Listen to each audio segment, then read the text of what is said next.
And that's how we show ourselves in person, whether it's the grocery store or a church or at a concert at Kane's Ballroom on a Thursday night. And then we also showcase ourselves that way on LinkedIn and TikTok and Instagram and Facebook, that I truly believe that we are showing up exactly the way that we're supposed to. And so, what is it that we want to be known for, like we discussed earlier? And then, how about we talk about that online?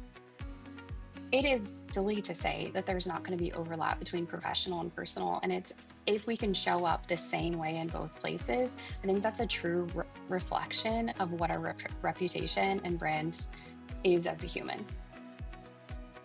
Welcome to the Cultivating Leaders Podcast. I'm your host and curiosity captain, Nicole Ursig. If you are ready to lead better, think bigger, and grow faster, you're in the right place. We bring you real conversations with top leaders across food and agriculture, focused on the practical skills and mindsets you need to lead in today's environment. Today's guest has built a career of helping individuals and organizations build a brand and show up authentically online. Brooke Clay Taylor is Chief Operating Officer and partner at Empire Ag. She is a brand storyteller and digital strategist who has spent more than a decade helping agriculture, food, and rural businesses develop clear voices, tell meaningful stories, and turn online audiences into engaged communities. She's also the founder of Rural Gone Urban and the Rural Gone Urban Foundation.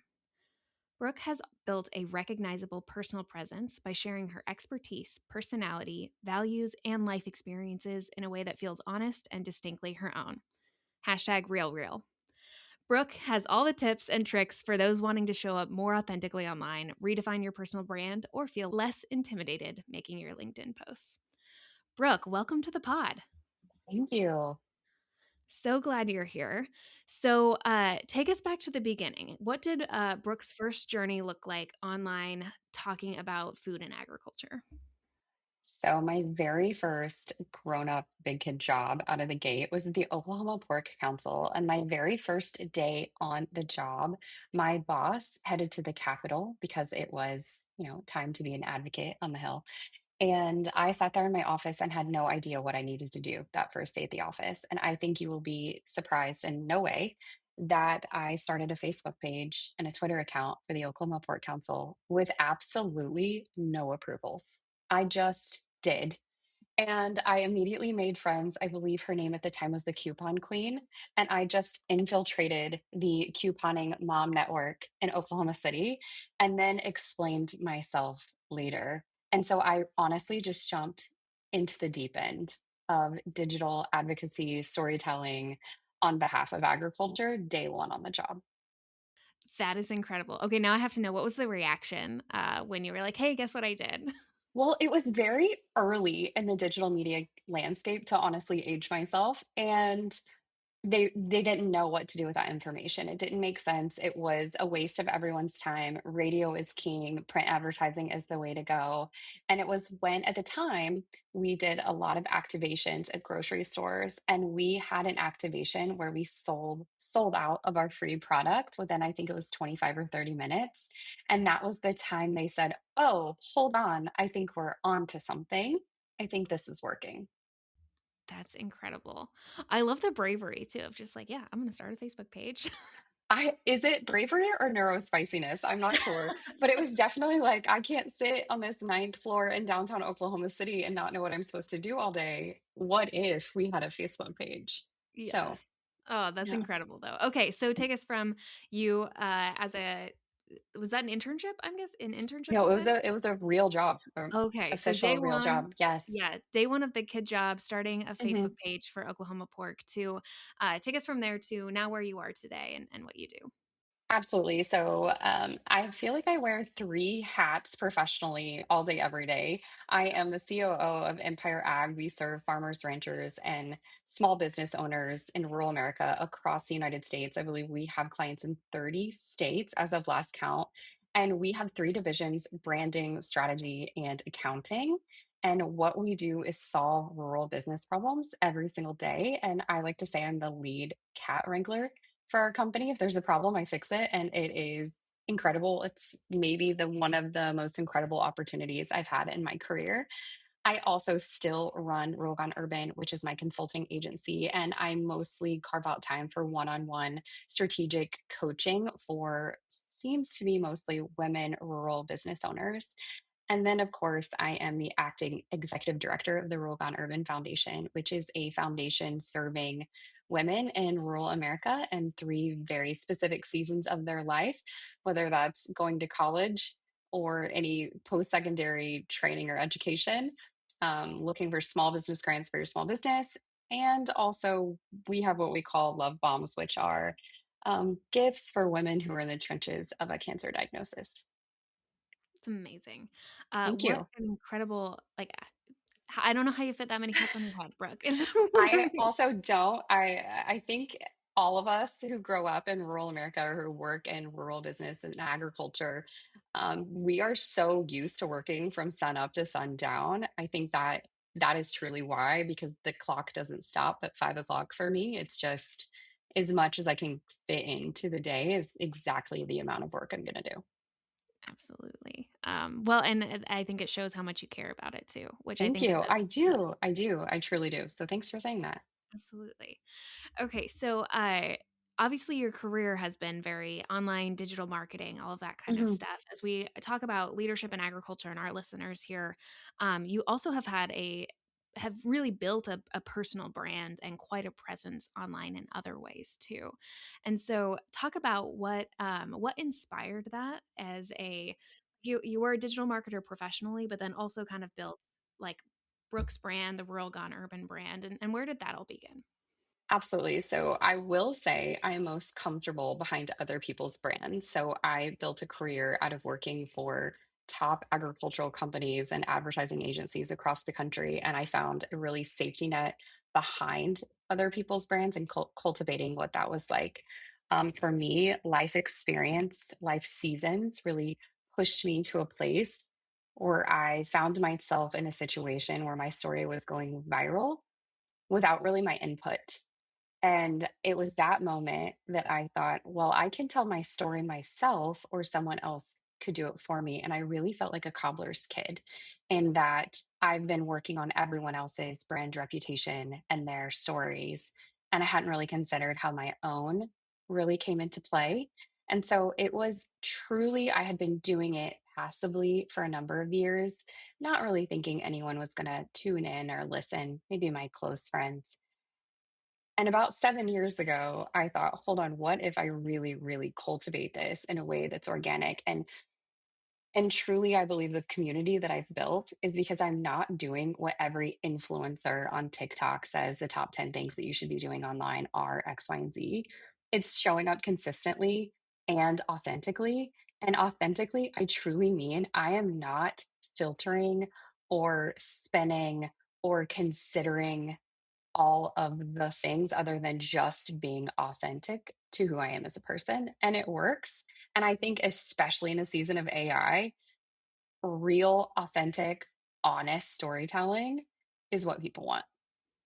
Absolutely. Okay, there is so much I Yeah. want to unpack there. Yes, let's do it. Uh, Let's unpack it.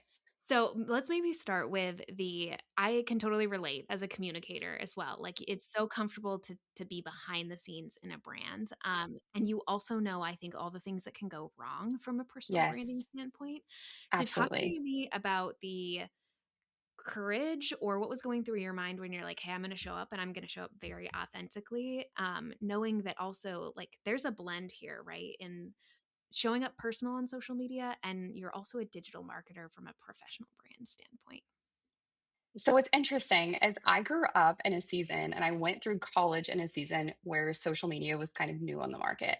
And it was new on the market, not just, past the .edu. It was public and business profile pages were being added to the types of things we could do online. And what was really interesting is that the advice we were getting from mentors and our professors were absolutely under no circumstances should you post a picture of you drinking a beer on the internet. Could you imagine telling a 21-year-old that today? Absolutely not. Treat yourself. Drink that Chardonnay at happy hour or that Bud Light or whatever it is and be authentically yourself. And I really believe that when you think about who do you want and you do the work and saying, like, how do I want to present myself? And you take social media out of the equation. Like, who do I want to be known as a person? If it were the end of my life, what do I want people to say about me if I'm no longer here and I'm graduating to heaven? And then we dial it all the way back and say, if that's how we want to be known, and that's how we show ourselves in person, whether it's the grocery store or at church or at a concert at Kane's Ballroom on a Thursday night. And then we also showcase ourselves that way on LinkedIn and TikTok and Instagram and Facebook, that I truly believe that we are showing up exactly the way that we're supposed to. Oh, I love that so much in the way that you frame it because yeah, I mean, I grew up in the same age of like social media was still just like in its Hmm. infancy. And yes, Yes, that was the advice. It was like, don't, it's unprofessional. Don't post anything you don't want people to be able to Google someday. Which I still think is some advice that folks get. But if you think about absolutely. Well, like, I do think there is a happy medium. Do you need to overshare online? No, unless that's what you want your brand to be. Maybe you want to create a whole empire about oversharing online. I personally don't want to do that. I save my oversharing for my keynotes. I make a joke about that, like, listen, I'm going to share everything except maybe my credit score. If you want that also, maybe I'll give that to you as well. But I think there's a time and a place for what we share online. And if we curate that really well, I think that can do a really good job, whether it's our personal brand or our business brand. We ultimately get to decide what the world gets to know about us. yes, yeah. And I think what I hear you saying too is it doesn't have to be over curated or like you don't have to manufacture all of this. But I think this is really interesting and ties back to an episode that we just recorded with someone else about like the humanity in work and professionalism. And I think as we think about building personal and professional brands, like you're still a human when you show up in the workplace, and it's okay to be a human online as you build that personal brand too. Absolutely. And I do think it does a disservice to not share what I call the real real to those behind us. If I could look back at 27-year-old me and say, hey, when you're 39, you're going to be a COO of a really incredible company working on, remote Wi Fi. And you also get to make it to drop off and pick up for your second grader. Absolutely. This is exactly what I want to do. And I want to showcase that this is possible and be honest that sometimes it's a little messy and we still get to have these opportunities. Yeah, absolutely. I mean, yeah, that's the dream, right? This is the dream. Like, this is all I could have hoped for. Yes. So, here's another question I have with that is as you think about, okay, I'm building towards this, and being authentic online, and I think you're going to experience it whether we're talking in the digital professional space or in the true professional space. None of this experience is free from criticism. So, how do you handle the whether it is well-meaning people who say hurtful things or just genuinely the haters as you build a personal brand? Oh my goodness, like, the haters push the algorithm, so thank you for pushing my views out to a new audience. And also, listen, we all grew up in small towns, or I would say a majority of people listening to this podcast grew up into a small or medium-sized town. And this is just part of what the world looks like. There's always going to be someone who has an opinion about what you do, but staying focused on what you're doing and where you want to be, like, that is ultimately the most important aspect of whatever it is you're doing. Use some of the things to your benefit. Block some keywords, remove followers, do all of the things. You get to decide how you show up. It's your rules, you know? I think that's a great way to frame it too, of like you get to set the boundaries too. Hmm. Yeah. Absolutely. Uh so if am I ever too old to create a personal brand, especially online? Absolutely not. Like, who makes the rules? You make the rules. You're in charge. You can decide today that you want to start a TikTok account for the very first time. Or my favorite place to hang out is LinkedIn. You want to know why? Everyone's using AI on LinkedIn. What if you showed up today and you used real words? Do you know how immediately you would surface to the top? Everyone would know that you're the person that we should listen to, and you would probably grow 1,000 followers in 30 days. It's never too late. And also, I dare you to try it. Anyone listening, just go to LinkedIn and for 30 days, just use your own words. Don't log into Gemini or Claude or ChatGPT or whoever. Just write and see what happens. Oh, I love that challenge. Mhm. Okay, Brooke, am I making a mistake if I am a professional today who doesn't have a LinkedIn presence, or I don't have maybe much of an online digital presence at all? Maybe I'm one of those, I just have the avatar head on LinkedIn, and I am maybe am not active on some of these platforms. I think it depends on what your goal is because strategically, I don't know if you guys ever watched the TV show Scandal. Let's think about Olivia Pope. Would she Oh, yeah, have an amen. online presence? Absolutely not. She wouldn't. She wouldn't want you to know anything about her. She might have a profile photo. So I think it depends on what ultimately you want to accomplish. Do you have to show up and be on every single platform and post every single day? Absolutely not. In fact, I don't. I don't. And I think my presence online is still as strong as it's probably ever been because people know to look for my content. And so when it does post, it immediately catches their attention. So I think it's ultimately about what works for you and what are you trying to accomplish? Are you wanting to be a keynote speaker who's booked out for the next 2 years? I mean, you're going to have to show up online in some capacity and show your personality. Otherwise, no one's booking you because they don't know what your vibe is. Your website and your keynote presentation topics, like that's not enough. You're going to need to do that. Are you a strategic consultant who works with top brands? Maybe all that you need is a bunch of recommendations from other people on your LinkedIn, and that's enough. I think it really goes to what are you trying to build and how can you backpedal and create a strategy that gets you there? Oh, great advice. So, if I am thinking about, hey, I want to build my personal brand, I'm maybe determining is there an online piece of that, but also I'm someone who is thinking about how do I build my personal brand both in person and online. What are some questions that I should ask myself before I dive into things? Right. So I would think through what are the keywords that you want people to describe you as?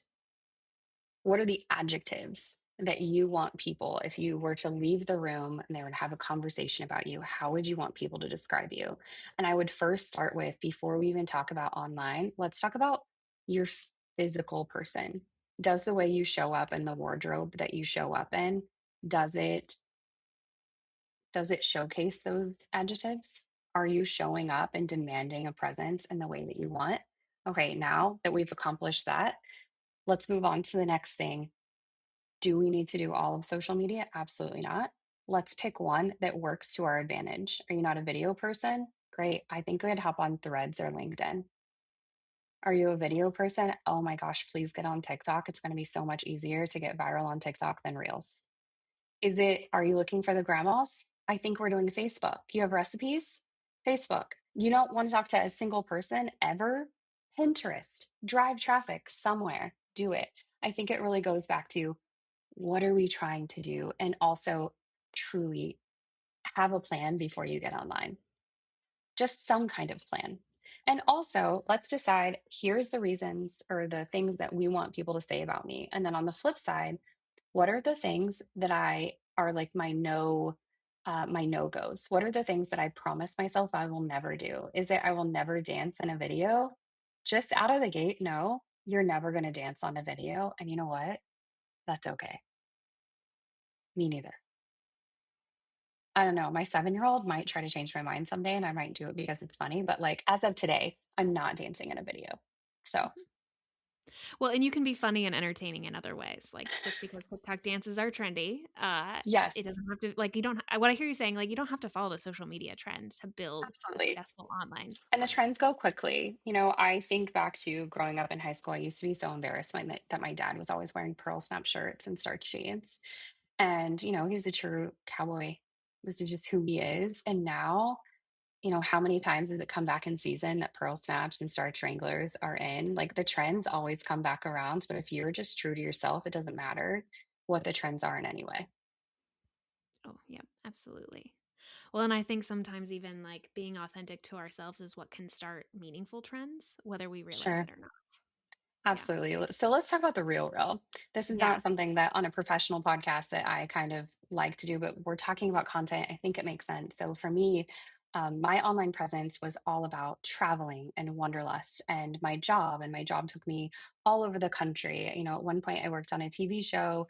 We filmed in, I think, 19 states and one season. And my Instagram was all about being a young, single, professional, traveling and working, etc. And then I got married, I had a baby, I had a medical diagnosis, and I found myself being really bald with no eyebrows at Halloween with a new baby. And I thought, what would be funny is if I were Uncle Fester.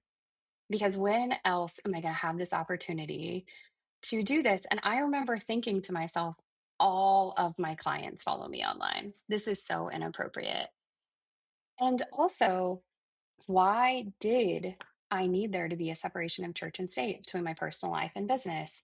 And I thought, you know what someone needs today? Someone needs to know that if I'm walking in her shoes, that this medical situation is not like in the movies. And sometimes you look like a bald potato. And I said, you know what? Forget it. I'm just going to leave this breadcrumb for someone who needs to find me. And do you know who reached out the most? All of my professional contacts. Because it really is a gray area. We live authentically at work all day, every day, whether it's in a W-2 job or a 1099 job or whatever it may be. It is silly to say that there's not going to be overlap between professional and personal. And it's if we can show up the same way in both places, I think that's a true reflection of what our reputation and brand is as a human. And so for me, how I am at work is who I am also at home. There is no difference. And so I think that's why my brand, I'm okay with there being some overlap and no separation of the two. Yeah. And I think for some people that really want that hard line, you absolutely Hmm. can set the boundaries if that is what Absolutely. you need or what works for you. I Yeah. tell my team all the time, under no circumstances, you need to friend our clients on Facebook. That is your safe place. You get to decide what you're comfortable with and what works for you. You are in charge of your own digital footprint to some extent. Ultimately, we are renters on other people's property, but you do get to set the rules that work best for you. Yeah. Absolutely. I think it is also a really good example for those who may have concern of the like personal professional line. Mhm. Again, like uh, we do business with people that we like. And if Yes. you have a fun vibe or a relatable vibe or a, Hmm. hey, here's a funny story, like that Hmm. can, business relationships are still relationships with people. And so, Absolutely. like, are Yes. you And someone who's fun to also, work with? Are you going to crack jokes when we are, in the depths of a I hard hope project? so. Yeah. Yes, and I think it really shows it allows us the opportunity to see what is someone like under pressure? Is this someone who shows up and the dumpster's on fire every day? Or are they showing up and saying, well, this circumstance kind of stinks, but we're gonna get it done. We're gonna roll ourselves or pull ourselves up by the bootstraps and we're gonna get it done. I think that allows us to really evaluate the people, yes, that we're gonna work with. And also as a business owner, it allows me to really put, a few hurdles before a potential client gets to me that says, hey, if you're not okay with this, know this before you show up. Do not be surprised by any of these things of who I am as a person. And then we are going to, get to work and do really incredible work, but also just know I'm not hiding who I am as a person. Yeah, absolutely. Has your thought process on this changed too as you think about the different types of jobs you've held, whether that be like more of the agency type of role versus owning your own business and how you decided to show up online? I do think that there are seasons. So when you're 20 or you're pushing 40, we do have a different POV of how we want to show up in the workplace. And also, when I transitioned, so Empire Ag was a client of mine for 3 years before I jumped in as a partner and a COO. And one of the conversations I had with my partners were, hey, my life isn't going to change. These are my priorities of how I want to engage. And also, what has been so fulfilling to me as a business owner is the ability to say no to a client that I know won't be a good fit. And I want to still own that piece of freedom to know that I'm not going to be expected to work with people who I know are not a good fit. And so, in our 20s, we have to do what we need to do to get experience. We don't always get a say in what the event is or what the project is. Um, but ultimately we do get to say if we're going to be authentically ourselves within professional boundaries. And I think I would have pushed myself to be a little bit more authentic in my 20s. Um, had not that I wasn't, but I think I was so fearful of what that could look like. And I think, I don't know, the younger generation, they seem to have embraced it a little bit more. Mhm. I think there's really a balance too of, like, some of them have Yeah. embraced it heavily, and some of Mhm. them have been like, "I've seen so much online that I don't have a presence," as well. Yes. Also, I think, think about those in your life who don't have a social media footprint. I kind of think sometimes they have a leg up because no one gets to have an opinion on anything. They're very mysterious. That's true. It's true. Hmm. But also sometimes I think they're missing out because it's when Yeah. you Google them, then they're hard to find, or it Yes, can be hard to stay in touch with too. Um, absolutely. I guess to that point, do you think you can authentically build relationships online by leveraging a personal brand? Absolutely. The first person that came to mind is one of my very best friends. We actually met because of Instagram. We were friends in person in real life today, but we absolutely met because of Instagram. And I think, yes, there is the opportunity. You get to know people, you get to experience their life. And whether it's friendships or professional networking, it's just at your fingertips. I tell um, young folks in their career that what people have the advantage of today is that if you have your eye set on a current or a position or a dream position or something you think might be your position, there are no walls in getting to the person who has that position today. You can just go find them on LinkedIn and send them a message. Will they respond? No. Don't be creepy about it, but you can go see and get a sense for who that person is and what the position is just because it's available today. Yeah, absolutely.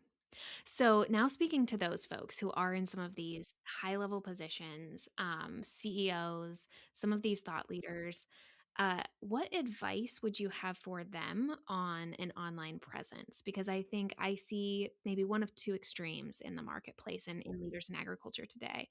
They either have someone who's curating it for them and it's very Mhm, and we professional, know. very crisp, yep, very corporate, No, or we they're like know. not We there at know you're all. not doing it. We know Yeah. you're not doing it. We know you're not writing it. We know you didn't even know that someone wrote that topic on your behalf. We know. You can say you don't know and it's the ghostwriting is you. No, we know. So maybe play a larger role in your own content. At a minimum, have a conversation with your team who's writing it. If you're posting highly curated, very perfect graphics, we know you didn't make that. We know you also didn't ask someone on your team to make it. We know they made it for you and posted it for you.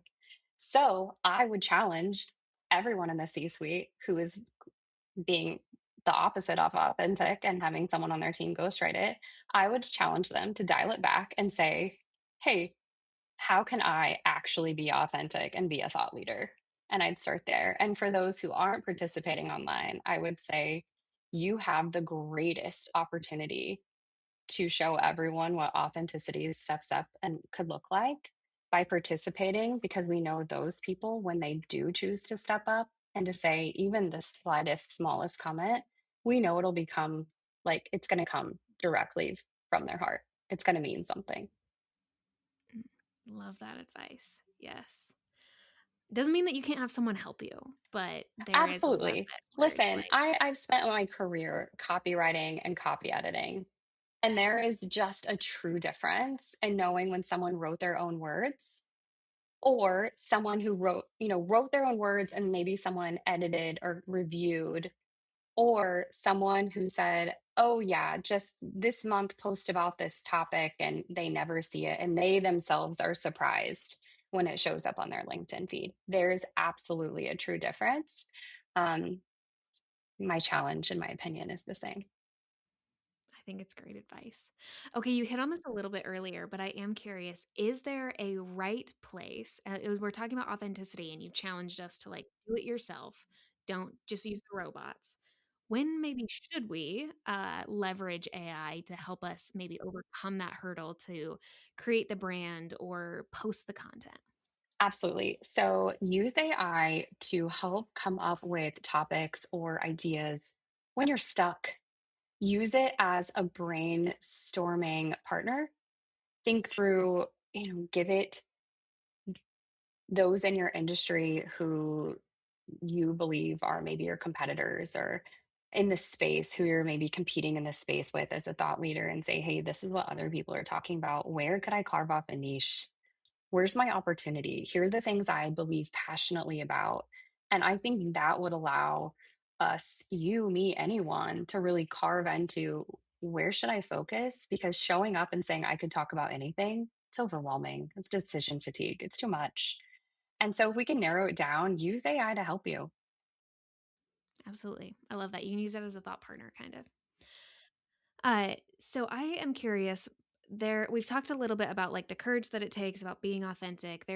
There's also some risk in this, right? Of like, hey, I may say something stupid, or I may be misinterpreted.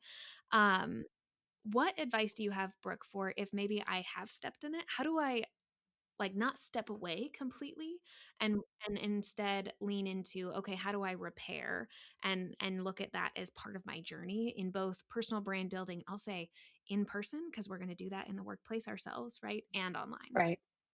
That's a really great question. And there's two two thoughts about this. Never, I would say as a rule, never post online when you're feeling big feelings, either way, sadness, grief, anger about anything. Let it sit before you post. I think that is A on the front side, something we should all implement. And then on the backside, I guess it really depends on what are the specifics of what happened? What do we really need to analyze?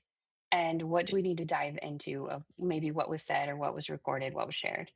And the first thing we need to do is we need to listen to say, am I embarrassed and shameful because I got caught saying something that the community or the world felt was inappropriate or whatever it may be? And also, do I understand why people are pushing back against what I said?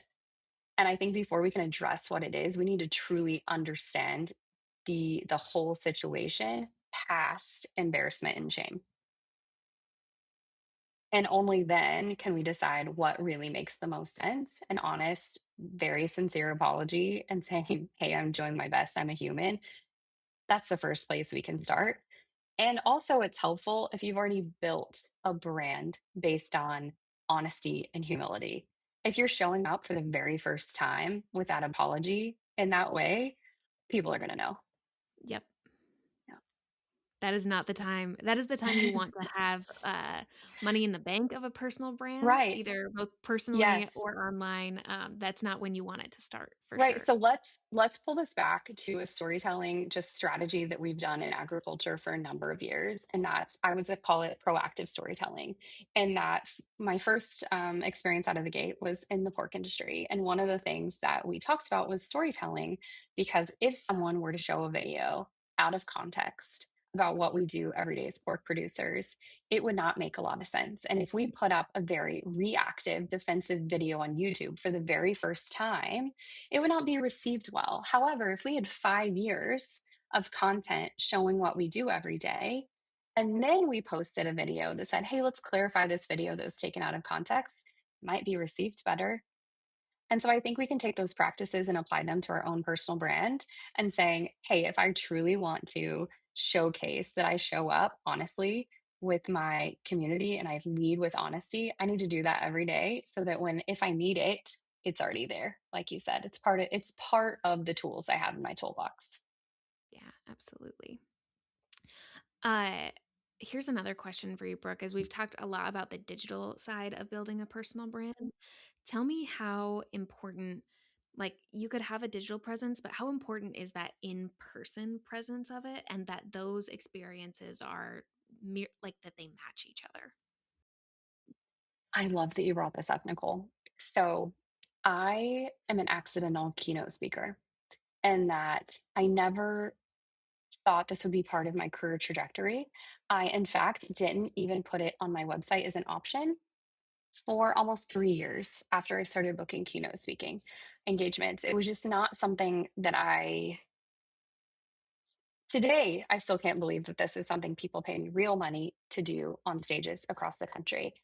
And here's what I know. Every time I go to a speaking engagement, when I talk to people after I step off the stage, they always say, "You're exactly how you are on Instagram." And they're so surprised. It is shocking to them that I make the same very awful dad humor jokes on stage.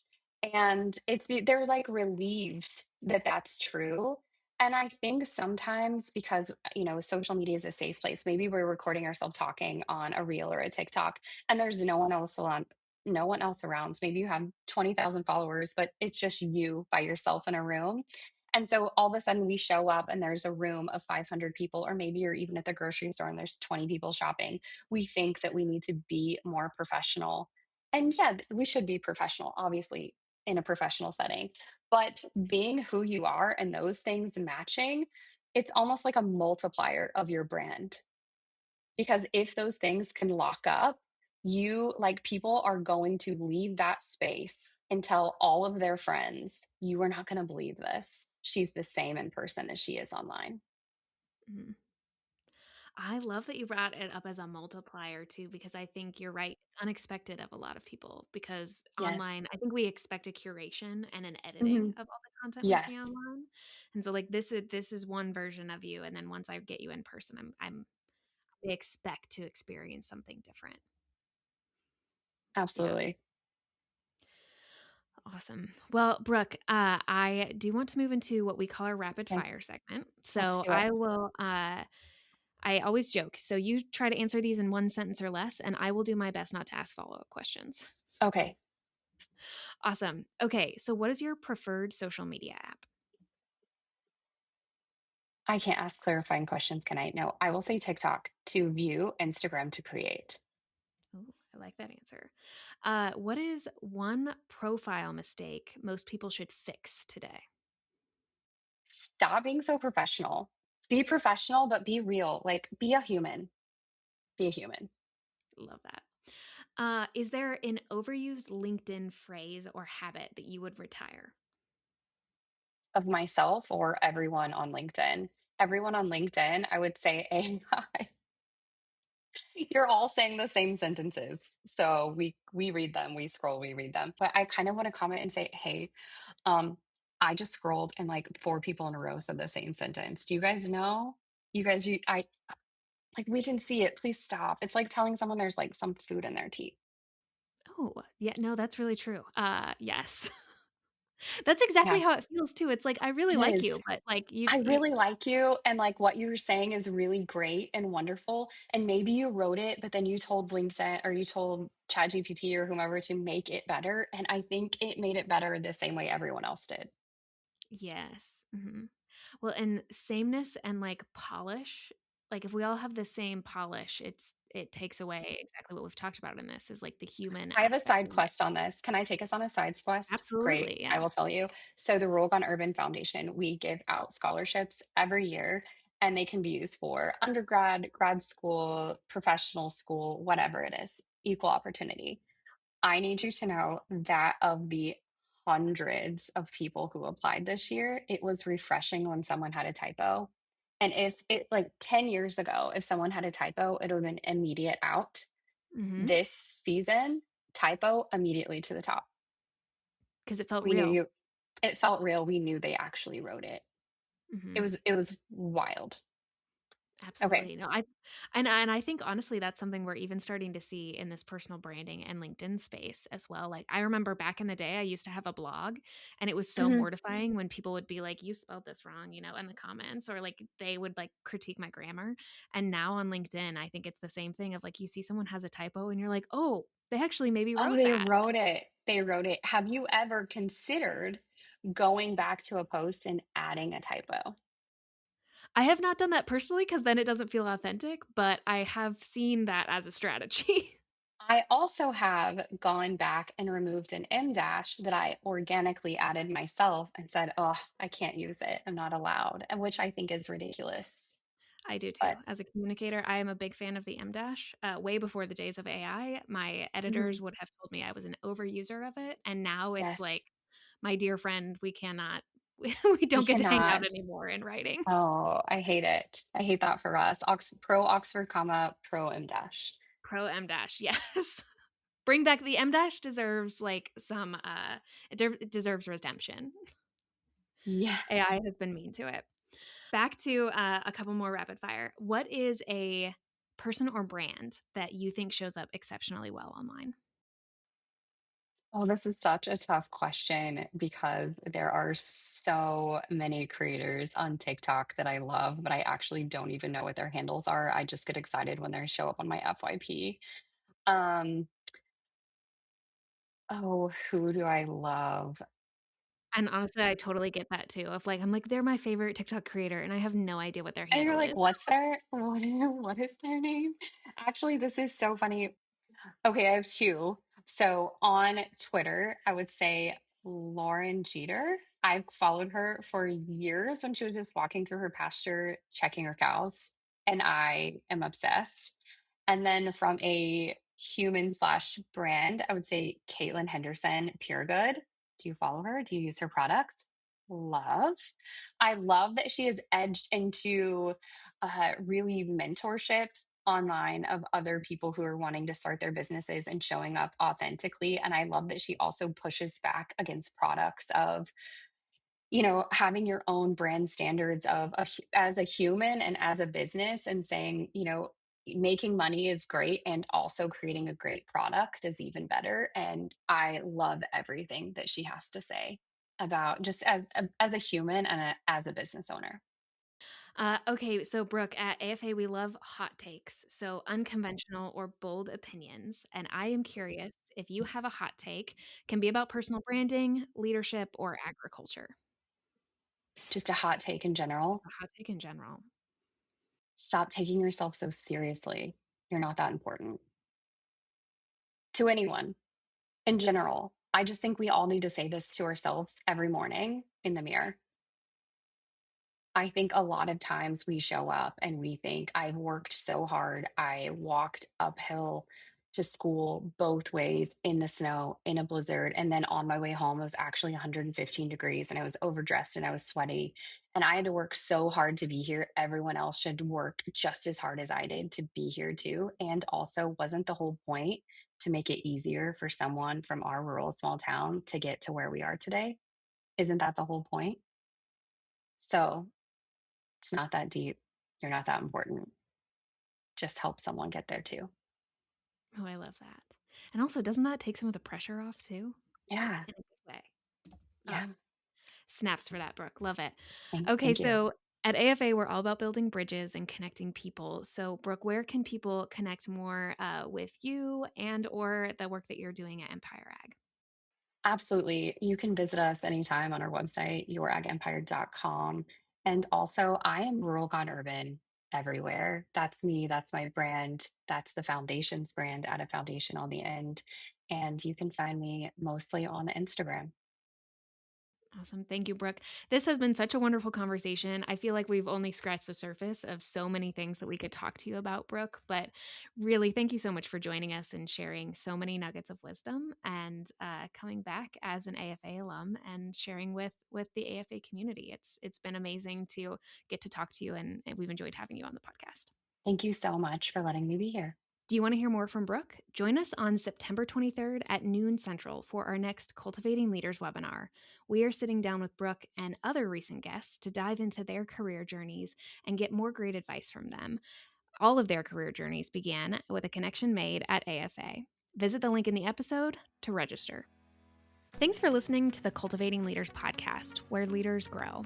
If this episode challenged your thinking, be sure to share it with someone else who is on a similar leadership journey. You can stay connected with the Cultivating Leaders podcast by following Ag Future America on social media or drop a comment in the episode description. We'll see you again on the next episode.